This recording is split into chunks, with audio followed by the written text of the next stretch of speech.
Alright, here we are. Richard III on Wall Street continues. Here we are in Zuccotti Park, where very recently this was all covered with tents.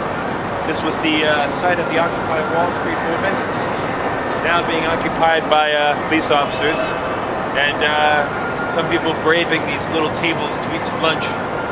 Here we go. Act 1, Scene 3, Richard III. And to Queen Elizabeth, Lord Rivers, the Marquis of Dorset, and Lord Grey. Have patience, madam. There's no doubt His Majesty will soon recover his accustomed health. In that you broke it ill, it makes him worse. Therefore, for God's sake, entertain good comfort and cheer His Grace with quick and merry eyes. If he were dead, what would betide me? No other harm, but loss of such a lord. The loss of such a lord includes all harms. The heavens have blessed you with a goodly son, to be your comforter when he is gone. He is young, and his minority is put into the trust of Richard Gloucester, a man that loves not me, nor none of you. Is it concluded he shall be protector? It is determined, not concluded yet, but so it must be if the king miscarry. Enter Buckingham and Stanley, Earl of Derby. Here comes the lords of Buckingham and Derby. Good time of day unto your royal grace. God make your majesty joyful as you have been. The Countess Richmond, good my lord of Derby, to your good prayer will scarcely say amen. Yet Derby, notwithstanding she's your wife and loves not me, be you, good lord, assured, I hate not you for her proud arrogance. I do beseech you either not to believe the envious slanders of her false accusers, or, if she be accused on true report, bear with her weakness, which I think proceeds from wayward sickness and no grounded malice. Saw you the king today, my lord of Derby, but now the Duke of Buckingham and I are come from visiting His Majesty. What likelihood of his amendment, lords? Madam, good hope. His Grace speaks cheerfully. God grant him health. Did you confer with him? Aye, madam. He desires to make atonement between the Duke of Gloucester and your brothers, and between them and my Lord Chamberlain, and send to warn them to his royal presence. Would all were well, but that will never be. Our fear, our happiness is at the height. They do me wrong, and I will not endure it. Who is it that complains unto the king that I forsooth am stern and love them not? By holy Paul, they love his grace but lightly, that fill his ears with such dissentious rumors. Because I cannot flatter and look fair, smile in men's faces, smooth, deceive and cog, duck with French nods and apish courtesy, I must be held a rancorous enemy? Cannot a plain man live and think no harm, but thus his simple truth must be abused with silken, sly, insinuating jacks? To whom in all your presence speaks your grace? To thee! That's not honesty or grace. When have I injured thee? When done thee wrong? Or any of thy faction? A plague upon you all. His royal grace, whom God preserve better than you would wish, cannot be scarce quite a breathing while, but you must trouble him with lewd complaints. Brother of Gloucester, you mistake the matter. The king on his own royal disposition, and not provoked by any suitor else, aiming belike at your interior hatred, that in your outward action shows itself against my children, brothers, and myself, makes him to send that he may learn the ground. I cannot tell. The world is growing so bad that wrens may prey where eagles dare not perch. Since every jack became a gentleman, there's many a gentle person became a jack. Come, we know your meaning, Brother Gloucester. You envy my advancement and my friends. God grant we never may have need of you. Meantime, God grants that I have need of you. Our brother is imprisoned by your means, myself disgraced, and the nobility held in contempt, while great promotions are daily given to ennoble those that scarce some 2 days since were worth a noble.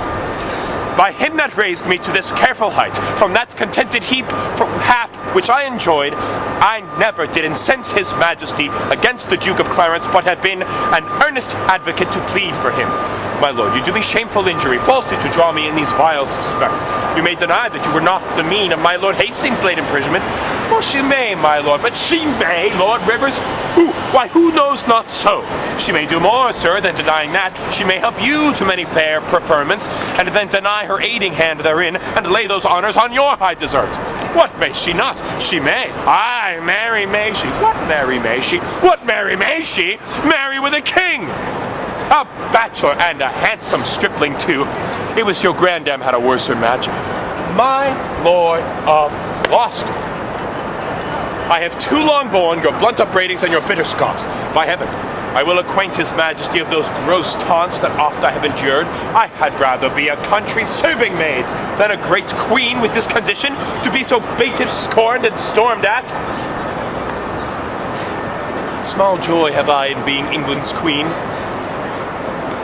And lessened be that small god, I beseech him, thy honour, state, and seat is due to me. What? Threat you me with telling of the king? Tell him and spare not. Look, what I have said I will avouch it in the presence of the king. I dare adventure be sent to the tower. 'Tis time to speak. My pains are quite forgot. Out, devil! I do remember them too well. Thou killedst my husband Henry in the tower, and Edward my poor son at Tewkesbury. Ere you were queen, I, or your husband king, I was a pack horse in his great affairs, a weeder out of his proud adversaries, a liberal rewarder of his friends. To royalize his blood, I spent mine own. Aye, and much better blood than his or thine. In all which time, you and your husband Grey were factions for the house of Lancaster, and Rivers, so were you. Was none your husband in Margaret's battle at St. Albans slain? Let me put in your minds, if you forget, what you have been ere this, and what you are, with all what I have been and what I am. A murderous villain, and still thou art. Poor Clarence did forsake his father Warwick, aye, and forswore himself, which Jesu pardon, which God revenge, to fight on Edward's party for the crown. And for his meed, poor lord, he is mewed up. I would to God my heart were flint like Edward's, or Edward's soft and pitiful like mine. I am too childish, foolish for this world. Hie thee to hell for shame, and leave this world, thou cock-a-demon, there thy kingdom is. My lord of Gloucester, in those busy days, which here you urge to prove us enemies, we followed then our lord, our sovereign king. So should we you, if you should be our king. If I should be, I would rather be a peddler. Far be it from my heart the thought thereof. As little joy, my lord, as you suppose you should enjoy were you this country's king, as little joy you may suppose in me that I enjoy being the queen thereof. As little joy enjoys the queen thereof, I am she, and altogether joyless I can no longer hold me patient. Hear me, you wrangling pirates that fall out in sharing that which you have pilled from me. Which of you trembles not that looks on me? If not, that I am queen, you bow like subjects, yet that by you deposed, you quake like rebels. Ah, gentle villain, do not turn away, foul wrinkled witch! What makest thou in my sight, but repetition of what thou hast marred? That will I make, before I let thee go.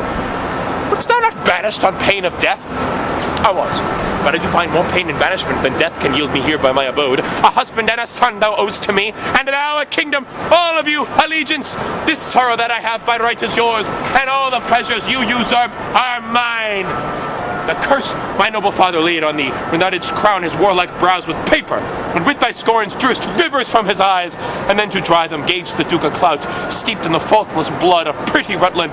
His curses then, from bitterness of soul denounced against thee, are all fallen upon thee, and God, not we, hath plagued thy bloody deeds. So just is God to right the innocent.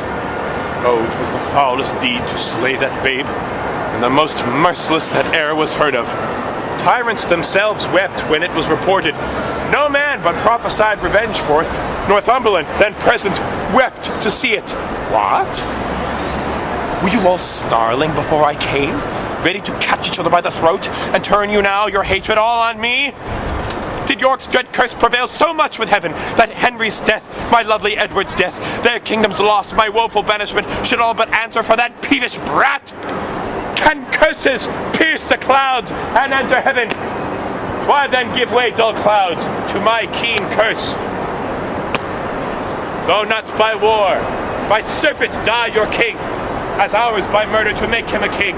Edward thy son that now is Prince of Wales, for Edward our son that was Prince of Wales, die in his youth, be like untimely violence. Thyself a queen, for me that was a queen, outlive thy glory like my wretched self.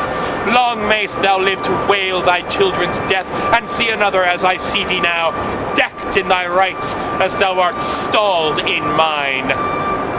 Long die thy happy days before thy death, and after many lengthened hours of grief, die neither mother, wife, nor England's queen. So sorry. Rivers and Dorset, you were standers by, and so wast thou, Lord Hastings, when my son was stabbed with bloody daggers. God, I pray him that none of you may live his natural age, but by some unlooked accident cut off. Have done thy charm, thou hateful withered hag, and leave out thee Stay, dog, for thou shalt hear me. If heaven have any grievous plague in store, exceeding those that I can wish upon thee, oh, let them keep it till thy sins be ripe, and then hurl down their indignation on thee, the troubler of the poor world's peace. The worm of conscience still begnaw thy soul. Thy friends suspect for traitors whilst thou livest, and take deep traitors for thy dearest friends. No sleep close up that deadly eye of thine, unless it be while some tormenting dream affrights thee with a hell of ugly devils. Thou elvish-marked, abortive, rooting hog, thou that was sealed in thy nativity, the slave of nature and the son of hell, thou slander of thy heavy mother's womb, thou loathed issue of thy father's loins, thou rag of honor, thou detested Margaret. Richard, ha! I call thee not. I cry thee mercy then, for I did think thou hadst called me all these bitter names. Why, so I did, but looked for no reply. Oh, let me make the period to my curse. 'Tis done by me, and ends in Margaret.